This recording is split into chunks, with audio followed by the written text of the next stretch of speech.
मैं दीपक कुमार गुप्ता, राजकीय उच्च प्राथमिक विद्यालय बागदा, पीईओ लालपुरा, बूंदी से आप सभी को होली की हार्दिक शुभकामनाएं देते हुए कक्षा 8 संस्कृत का मॉडल पेपर सेकंड प्रस्तुत करता हूं। फर्स्ट पेपर आप डिस्क्रिप्शन में देख सकते हैं। पहला प्रश्न है, कस्य मैत्री नश्यति, किसकी मित्रता नष्ट हो जाती है? कृपणस्य, व्यसनिन, पिशुनस्य, लुब्धस्य। तो विचार करें, श्लोक को याद करें और उस आधार पर उत्तर दें। सोचें और सही उत्तर तक जाएं। बिल्कुल सही, पिशुनस्य मैत्री नश्यति। दूसरा प्रश्न, बिलस्य वाणी न कदापि मे श्रुता इत्यत्र गुहाया स्वामी क आसीत। यहाँ गुफा का स्वामी कौन था? खरनखर, दधिपुच्छ, सिंह, व्याध। विचार करें, गुफा में कौन निवास करता था? उसका स्वामी कौन था? उसका क्या नाम था? बताएं। बिल्कुल सही, दधिपुच्छ गुफा का स्वामी था। तीसरा प्रश्न, बिलस्य वाणी न कदापि मे श्रुता, रेखांकित पदे प्रयुक्त प्रत्यय अस्ति। श्रुता में कौन सा प्रत्यय है? कत प्रत्यय, कत्वतु प्रत्यय, कत्वा प्रत्यय, मतुप प्रत्यय। विचारें और सही जवाब दें। तो भूतकाल अर्थ में कौन सा प्रत्यय होता है? बिल की वाणी मैंने कभी भी नहीं सुनी। तो कत सही उत्तर होगा। स्त्रीलिंग प्रथमा विभक्ति एक वचन का रूप है। ठीक है। प्रश्न संख्या 4, किम शून्यम सुताम विना, मंदिरम, ग्रामम, ग्रहम, विद्यालय, बेटी के बिना क्या सूना रहता है? बताएं, सही जवाब दें।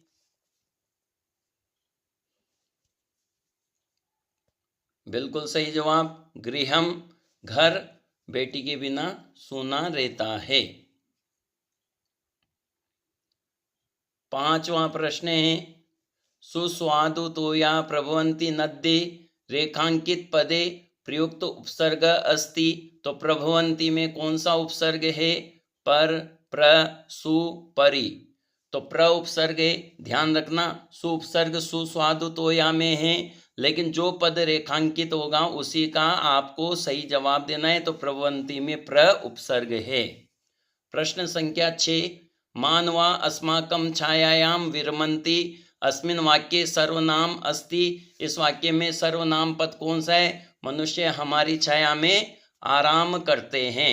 मानवा अस्माकं छायायां विरमन्ति, तो संज्ञा के स्थान पर प्रयुक्त होने वाले पदों को सर्वनाम कहते हैं। तो अस्माकं हमारी छाया में, यानी वृक्षों की छाया में।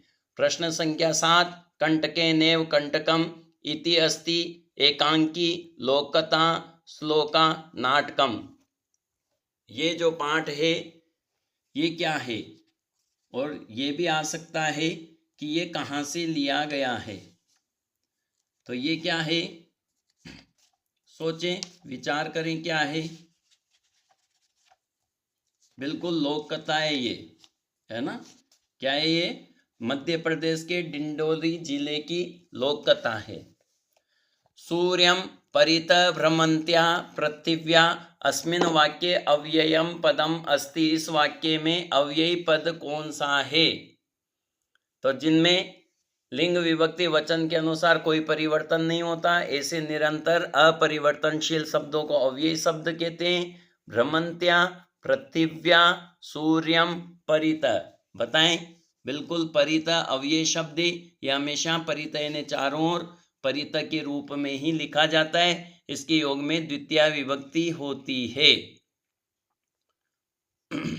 संधि विच्छेदम या संधि युक्तम च कुरुत, प्रचंड धन उष्मणा से क्या बनेगा? और भवन्ति पेया का संधि विच्छेद क्या होगा? तो प्रचंड धन उष्मणा अ और ओ मिलके ओ हो जाता है, और भवन्ति पेया में ई का य हो रहा है, तो भवन्ति वाला संधि विच्छेद होगा और यण संधि होगी। ठीक है। तो क्या बनेगा? प्रचंडोष्मणा गुण संधि। और भवंती धन अपेया भवंते पेया यण संधि। विशेषण विशेष्य मेलनम कुरुत। विशेषण और विशेष्य का मेल करना है तो जिसका वर्णन होता है वो विशेष्य होता है और जो विशेषता बताता है विशेषण होता है। तो मौखिकम मनोगता नाम महान मुद्रावीन, इधर भावानाम ज्ञानम विनिमय उपकार है, इनको आपस में मिलाना है। तो मौखिकम ज्ञानम विशेष्य होगा, मनोगता नाम भावानाम से मिलेगा, महान उपकार मुद्रा विहीन विनिमय। इस तरह से विशेषण और विशेष्य को मिलाना है। कोष्टकेषु प्रदत्तेषु शब्देषु समुचितां विभक्तिं योजित्वा रिक्तस्थानानि पूरयत्। विभक्ति का उचित विभक्ति का प्रयोग करना है। व्याध व्याघ्रम बहि निरसार्यत। व्याध ने शिकारी ने व्याघ्र को बाहर निकाला, कहाँ से? जाल से। तो बही के योग में कौन सी विभक्ति होती है? पंचमी होती है, इसलिए जालात आएगा। तो हम स गच्छ स के योग में तृतीय आती है तो मालया स हो जाएगा। अलम निषेध अर्थ में तृतीय विभक्ति होती है अलम के योग में, तो क्या होगा? पश्चातापेन अलम, पश्चाताप मत करो। और स्वा के योग में न चतुर्थी विभक्ति होती है। महिला उत्थानस्य गहन अवबोधाय सावित्री मोदाया जीवन चरितम अध्येतव्यम। महिला उत्थान के गहन ज्ञान के लिए सावित्री मोदय का जीवन चरित्र अध्ययन करना चाहिए। रेखांकित पद में विशेष्य विशेषण बताना है तो विशेषण गहन और विशेष्य होगा अवबोधाय यानी ज्ञान प्राप्ति के लिए। उचित क्रियापदानि मंजूषातर चित्वा रिक्तस्थानि पूरयत। उचित क्रियापद मंजूषा से चुन करके लिखना है। शाक फलानाम आवरणै सह प्लास्टिक शुतम अपि क्या आएगा? कुर्वन्ति पश्यत रोचते खादति। तो क्या आएगा? यहाँ पर खादति होगा। उपरि निर्मितम चित्रम पश्यत होगा। मैं अयम विचार, मुझे यह विचार रोचते अच्छा लगता है। और सर्वे प्रसन्न मनसा तस्या स्वागतम कुर्वन्ति। ठीक है। 14 प्रश्न। रेखांकित पदम आद्रत्य प्रश्न निर्माणम कुरुत। इसके लिए किम शब्द याद रखें। चंचल वृक्षम उपगम्य अपृच्छत और ऐसा गुआ स्वामिन सदाम आह्वानम करोति। तो चंचल कम उपगम्य अपृच्छत, चंचल ने किसके पास जाकर पूछा। और ऐसा गुआ कस्य सदा आह्वानम करोति, ये गुफा किसका हमेशा आह्वान करती है। तो किम शब्द षष्ठी विभक्ति एक वचन पुंलिंग में प्रश्न निर्माण होगा। और क में द्वितीय विभक्ति एक वचन है तो किम शब्द पुंलिंग द्वितीय विभक्ति एक वचन में कम लिख करके प्रश्न निर्माण हो जाएगा। अधोलिखितानां वाक्यानां घटनाक्रमानुसारेण क्रम योजनम कुरुत। घटनाक्रम से जमाना है। 8 वाक्य आएंगे तो 8 वाक्यों को आपको कहानी याद रखते हुए घटनाक्रम से जमाना है। जैसे लोमशिका अवदत् सत्यम त्वया भ्रणीतम एकदास वने जालम विस्तीर्य गृहम आगतवान सांप्रतम बुभुक्षितोऽस्मि सर्वस्वार्थम समीयते एकदास वने जालम विस्तीर्य। इस तरह से आपको क्या करना है? घटनाक्रम से मिलाना है। जैसा कि इस तरह से घटनाक्रम से मिलाएंगे। एकदास वने जालम विस्तीर्य गृहम आगतवान सांप्रतम बुभुक्षितोऽस्मि लोमशिका चंचलम अकथयत बाणम त्वं जालम प्रसारे संप्रति पुनः पुनः कूर्दनम कृत्वा दर्शे लोमशिका अवदत् सत्यम त्वया भणितम। तुमने ठीक कहा कि सर्व स्वार्थम समीहते, सब अपना अपना स्वार्थ चाहते हैं। इस तरह से 8 वाक्य कहानी के आएंगे। किसी की भी आपको घटनाक्रम के अनुसार कहानी याद रखनी है और नंबर से उनको कहानी के क्रम से लिख देना है। ठीक है। 16 नंबर में चित्रम दृष्ट्वा मंजूषात पदानि प्रयुज्य चत्वारि वाक्यानि रचयन्तु। चित्र देख करके मंजूषा से पद लेकर के 4 वाक्य लिखने। रक्षाबंधन का चित्र है तो हम लिखेंगे लेकिन ये थोड़ा कठिन पड़ेगा। तो अथवा में एक और प्रश्न आएगा आपका कि मंजूषायाम लिखितानाम शब्दानाम सहायेन कथाम लिखत, मंजूषा के शब्दों की सहायता से कहानी लिखनी है जिसमें रिक्त स्थान की पूर्ति करनी है। तो मैंने आपको डायरेक्ट बता दिया। एकस्मिन वने कश्चन व्याध जालम विस्तृय दूर स्थित, एक जंगल में कोई शिकारी जाल फैलाकर दूर चला गया। क्रमशः आकाश से सपरिवार कपोतराज नीचे आगछत, नीचे आ गए, है ना। यदा कपोत तंडुलान अपश्यन तदा तेषाम लोभो जात, तो उनको लोभ हो गया चावल के दाने देखकर। परम राजा सहमत न आसीत, किंतु उनका राजा सहमत नहीं था। तस्य युक्ति आसीत, उसका विचार था कि यदि वने को अपि मनुष्य नास्ति, जंगल में कोई भी मनुष्य नहीं है, तो कुतः टंडुलानाम संभव, तो चावल कैसे हो सकते हैं। परम किंतु राज्ञ उपदेशम, राजा के उपदेश को अस्वीकृत्य, अस्वीकार करके, कपोता कबूतर उन्हें, तंडुलान चावल खादितुम, खाने के लिए, प्रवृत्त हो गए, खाने लग गए। और जाल में निपतिता, फंस गए। अतोक्तम सहसा विदधित न क्रियाम, अचानक कोई कार्य नहीं करना चाहिए। तो यहाँ पर एक रिक्त स्थान खाली है जो आपको यहाँ पर लिखना है। तो यहाँ पर जाले च निपतिता उत्तर आ जाएगा। ठीक है, तो इस तरह से आपको बहुत ही सावधानी से कहानी को समझते हुए मंजूषा से समुचित शब्दों को काम में लेते हुए और कहानी को आपको पूरा करना है। ये बहुत ही सावधानी से करने योग्य प्रश्न है और ये थोड़ा सरल होगा, तो आपको यही प्रश्न करना चाहिए। ठीक है, 17 नंबर का प्रश्न पत्र अतिरिक्तात् पाठ्यपुस्तकात् 2 श्लोकों लिखत, 2 श्लोक पाठ्यपुस्तक से लिखने, 2-2 नंबर यानी 4 अंक के हैं ये। तो 4-5 श्लोक हमें याद होने चाहिए, क्योंकि जो पेपर में आ गया वो श्लोक हमें नहीं लिखना होता। ठीक है, प्रश्न संख्या 18, क खंडम ख खंडेन स सुमेलनम कुरुत, तो इनको एक क वाली को और दूसरी तरफ 1 2 3 4 है, इनसे मिलान करना है। जैसे समुद्रम आसादे, तो इधर क्या होगा बताओ। तो भवन्ते पेया न कूपखन्नम युक्ते प्रदीप्ते वन्नीना ग्रहे हो जाएगा। और वस्तु क्रियार्थम रूप्यकाणाम अनिवार्यता नास्ति, और जही ही भीतिम क्या हो जाएगा, भज भज शक्तिम, सही उत्तर हो जाएगा।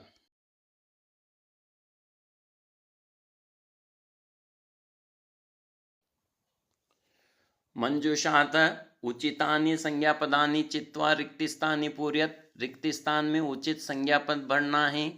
सा न प्रतिभाति इति प्रतीयते, तो क्या होगा, स्वस्था हो जाएगा। ठीक है, सर्व स्वार्थम समीयते, स्वार्थम आ जाएगा। वने अत्र संस्तस्य समागता, तो क्या आएगा, जरा, कि वन में यहाँ रहते हुए मेरी वृद्धावस्था आ गई। और स्वकीय अक्षय घूर्णति, अपने अक्ष पर घूमती है, तो कौन घूमती है, सही उत्तर क्या होगा, तो पृथ्वी उत्तर हो जाएगा। तो इस तरह से बहुत ही सावधानी के साथ उत्तर देना है आपको, अच्छे से चारों विकल्प सोचकर और सही जगह पर लिखने हैं। ठीक है, प्रश्न संख्या 20, अधोलिखितानि प्रश्नानाम उत्तराणि एक पदेन लिखत, एक पद में उत्तर देना है। प्रमत्त सचिवस्य नराधिपस्य किम नश्यति, प्रमत्त सचिव वाले राजा का क्या नष्ट हो जाता है। सिंहस्य नाम किम, शेर का क्या नाम था। बद्री गुल्मानाम पृष्ठे का नीलीना आसीत, बेर की झाड़ियों में छिप करके कौन छिपी हुई थी पीछे। गज परिमाणम क धार्यति, और गज परिमाण को कौन धारण करता है। तो इन सभी प्रश्नों के उत्तर आपको एक पद में देना है। तो पुस्तक में स्थित सभी प्रश्न आपको याद रखने, पाठ का सार याद रखना है। तो पहले का उत्तर होगा राज्यम, राज्यम नश्यति, और शेर का नाम खरन खरता, और लोमड़ी लोमशिका पीछे झाड़ियों में छिपी हुई थी। और गजदर यानी जो कर्मकर है, कारीगर है, वो गज परिमाणम क धारयति, तो गद्दर उत्तर होगा। ठीक है। इस प्रकार 21 नंबर के प्रश्न में अधोलिखितानाम प्रश्नानाम उत्तराणि पूर्णवाक्येन लिखत। यहाँ पर पूर्णवाक्य में उत्तर देना है। पहला प्रश्न, चिकित्सालय कस्य आवश्यकता अद्य न अनुभूयते। चिकित्सालय में किसकी आवश्यकता आज अनुभव नहीं होती। जलम पीत्वा व्याघ्र किम अवदत्। जल पी करके व्याघ्र क्या बोला। अहम किम किम चिनोमि, मैं क्या क्या चुनता हूँ। और भगिनी सप्तके कानि राज्यानि सन्ति, 7 महीने के रूप में कौन कौन से राज्य हैं। इन सभी प्रश्नों के उत्तर हमें पूर्ण वाक्य में देने हैं। तो पूर्ण वाक्य में उत्तर कैसे देते हैं यह हमें पता होना चाहिए। तो चिकित्सालय कस्य आवश्यकता नास्ति, तो चिकित्सालय धनस्य आवश्यकता अद्य न अनुभूयते, धन की आवश्यकता नहीं है, ऑनलाइन ही पेमेंट हो जाता है। जलम पीत्वा व्याघ्र अवदत्, क्या बोला, शमे में पिपासा, मेरी प्यास शांत होगी। सांप्रतम बुभुक्षितो अस्मि, मैं भूखा हूँ। इदानीम अहम त्वाम खादिष्यामि, अब मैं तुम्हें खा जाऊंगा। ठीक है। अहम प्रिय श्रेय च चिनोमि, मैं प्रेय और श्रेय मार्ग चुनता हूँ।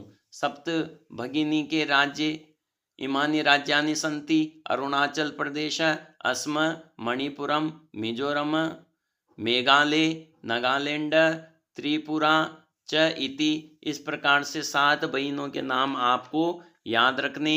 ये जो प्रश्न है ये अत्यधिक महत्वपूर्ण प्रश्न है, तो आप अच्छे से याद रखें।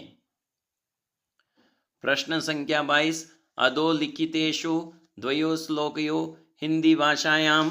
हिंदी भाषा में आपको 2 श्लोकों का अर्थ करना है। 3 श्लोक होंगे, है ना। तो पहला है, गुणा गुणज्ञेषु गुणा भवन्ति, ते निर्गुणं प्राप्य भवन्ति दोषा, सुस्वादुतो याः प्रभवन्ति नद्ये, समुद्रमासाद्ये भवन्ति पेया। तो गुणवान लोगों के पास गुण बने रहते हैं, जबकि वे गुण निर्गुणम दुष्ट व्यक्ति को प्राप्त करके दोष बन जाते हैं। जिस प्रकार स्वादिष्ट जल नदियों में स्वादिष्ट बनकर बहता रहता है, लेकिन वही स्वादिष्ट जल समुद्र को प्राप्त करके क्या हो जाता है, भवंती अपेया, खारा हो जाता है।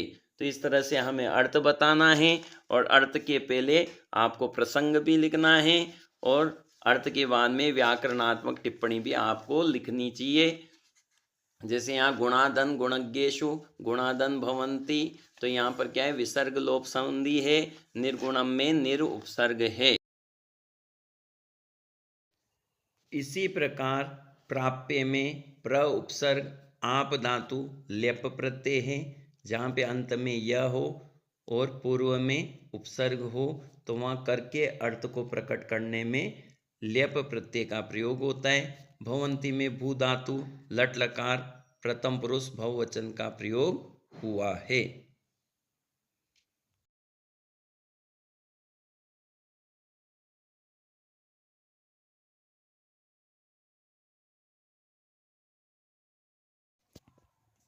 पतिपाषाणा विषमा प्रखरा, हिंसा पशव परितो घोरा, सुदुष्करम खलु यद्यपि गमनम, सदैव पुरतो निदेहि चरणम। उपयुक्त श्लोक श्रीधर भास्कर वर्णेकर द्वारा विरचित गीत से उद्धृत किया गया है, और हमारी पाठ्य पुस्तक के चतुर्थ पाठ सदैव पुरतो निदेहि चरणम में संकलित किया गया है।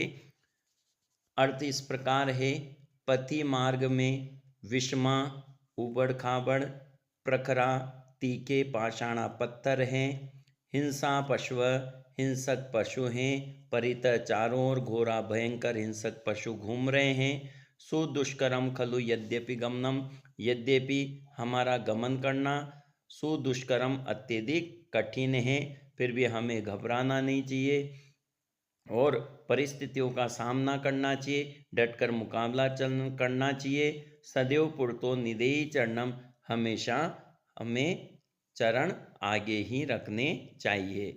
तो व्याकरणात्मक टिप्पणी भी लिख देंगे यहाँ पर सदैव सदादन एव सदैव, वृद्धि संधि, यद्यपि, यदिदन अपि, यद्यपि। यण संधि। ठीक है, इस तरह से पशु पशु शब्द प्रथमा विभक्ति बहुवचन का रूप है। इस तरह से श्लोक का अर्थ लिखना है, उसका प्रसंग भी आपको लिखना है, व्याकरणात्मक टिप्पणी भी लिखनी है और शिक्षा भी लिखनी है कि उपयुक्त श्लोक से हमें शिक्षा मिलती है कि हमें घबराना नहीं चाहिए और निरंतर आगे बढ़ना चाहिए, लक्ष्य की ओर बढ़ना चाहिए। यम माता पितरौ क्लेशम सहते संभवे नृणाम न तस्य निष्कृति शक्या कर्तुम वर्षतैरपि।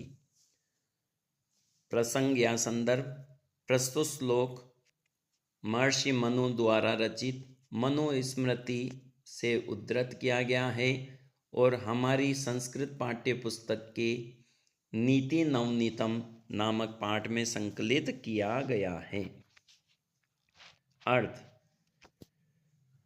नृणाम संभवे संतानोत्पत्ति में तथा उसके पालन पोषण में माता पितरौ माता और पिता यम क्लेशम जिन कष्ट को सहते सहन करते हैं तस्य निष्कृति उसका बदला वर्ष शतैरपि सैकड़ों वर्षों तक सेवा करके भी न कर्तुम शक्या चुकाया नहीं जा सकता। इसलिए हमें हमेशा माता पिता की सेवा करनी चाहिए, उनकी आज्ञा का पालन करना चाहिए। व्याकरणात्मक टिप्पणी, माता पितरौ माता च पिता च द्वंद्व समास तस्य षष्ठी विभक्ति एक वचन।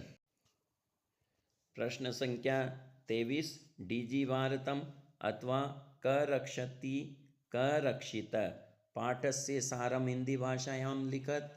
हिंदी भाषा में एक पाठ का आपको सार लिखना है जो 8 अंकों का होगा। तो बहुत ही ध्यान से अच्छे पाठों का, सभी पाठों का अर्थ हमें याद होना चाहिए ताकि जिसका अच्छे से याद हो उसको हम अच्छे से लिख सकें। प्रश्न संख्या 24 मंजूषात पदानि चित्वा परोपकार विषयोपरि अष्टवाक्यानि रचयत। मंजूषा से पद चुनकर के परोपकार विषय पर आपको 8 वाक्य लिखने। परेशान उपकार, महान गुण, वृक्षा, महत् पुण्यम, प्राण रक्षणाय, सदैव, गाव, मेघा। तो इनके आधार पर आपको वाक्य लिखने हैं जो थोड़ा सा कठिन होगा। अथवा 24 नंबर पे प्रश्न होगा, क्या प्रश्न होगा कि प्रार्थना पत्र आएगा, प्रार्थना पत्रम मंजूषाया उचित पदे पूर्यत। तो अच्छे से देख लेंगे इसको और रिक्त स्थानों की पूर्ति कर लेंगे। सेवायाम श्रीमंत प्रधानाध्यापक महोदया राजकीय उच्च माध्यमिक विद्यालय, जो भी विद्यालय की जगह होगी वो लिख देंगे, जोधपुर वगैरह। विषय दिन द्वयस्य अवकाशार्थम प्रार्थना पत्रम, 2 दिन के अवकाश के लिए प्रार्थना पत्र। महोदय सविनीय निवेदनम अस्ति, सविनीय निवेदन है यत्कि मम ज्येष्ठ भ्रातु पाणी ग्रहण संस्कार, मेरे बड़े भाई का विवाह जो भी दिनांक होगी वो दिनांक को निश्चित है। एतत् कारणात्, इस कारण से दिन द्वयम यावत 2 दिन तक मैं स्वकक्षायाम उपस्थातुं न शक्नोमि, कक्षा में उपस्थित नहीं हो सकता। अतः निवेदनम अस्ति, निवेदन है यत्कि दिनांक जो भी होगी इतने से इतने पर्यंत तक दिन द्वयस्य अवकाशम स्वीकृत्य, 2 दिन का अवकाश स्वीकार करके माम अनुग्रहीष्यन्ति श्रीमंत, श्रीमान मुझे अनुग्रहित करें। साबारम, जो भी डेट होगी लिख देंगे, जैसे 4 मार्च है तो 4 मार्च लिख देंगे। बहुदे शिष्य, जो शिष्य का नाम होगा वो शिष्य लिख देंगे। ठीक है, इस तरह से प्रार्थना पत्र करना है। अधोलिखितम गद्यांशम पठित्वा प्रश्नानाम उत्तराणि संस्कृत भाषायां लिखत। तो पठित गद्यांश है जिसको आपको संस्कृत भाषा में उत्तर देने सभी के। क रक्षति क रक्षित पाठ का गद्यांश है ये कि ग्रीष्म ऋतौ सायंकाले विद्युत अभावे प्रचंड उष्मना पीड़ित वैभव ग्रहात् निष्क्रामति लाइट चले जाने पर प्रचंड गर्मी के कारण पीड़ित वैभवगढ़ से बाहर निकल जाता है। इस तरह से पूरे ग्राफ को हमें अच्छे से पढ़ना है और कि फिर इसके पश्चात इस पर जो पूछे गए प्रश्न हैं उनका अच्छे से उत्तर ढूंढ करके, इसी गद्यांश में उत्तर मिलेगा, उस उत्तर को ढूंढ करके आपको अच्छे से लिखना है। तो पहले इस गद्यांश को आप अच्छे से पढ़ लें, इसके अर्थ को समझ लें। उपयुक्त गद्यांशस्य उचित शीर्षकम गद्यांशम पठित्वा लिखत। उपयुक्त गद्यांश का उचित शीर्षक गद्यांश पढ़ करके लिखें। केन पीड़ित वैभव बहिरागत, किससे पीड़ित होकर वैभव बाहर आ गया। सकलम जगत केन प्राणिति, संपूर्ण जगत किसके कारण प्राणिति प्राण युक्त है। सर्वातिशयी मूल्य का स्यात्, सर्वाधिक मूल्यवान कौन है। इन सभी प्रश्नों का उत्तर आपको गद्यांश पढ़ करके ढूंढना है और उत्तर देना है। उचितम शीर्षकम करक्षति करक्षित अस्ति। विद्युत अभावे प्रचंड उष्मणा पीड़ित वैभव बहिरागत, सकलम जगत पौनेन प्राणिति और सर्वातिशायी मूल्य पौन स्यात्। तो दोनों का उत्तर पवन है, लेकिन प्रश्न के आधार पर विभक्ति में परिवर्तन हो गया, पवन के कारण और पौन। ठीक है, धन्यवाद। जयतु संस्कृतम जयतु भारतम।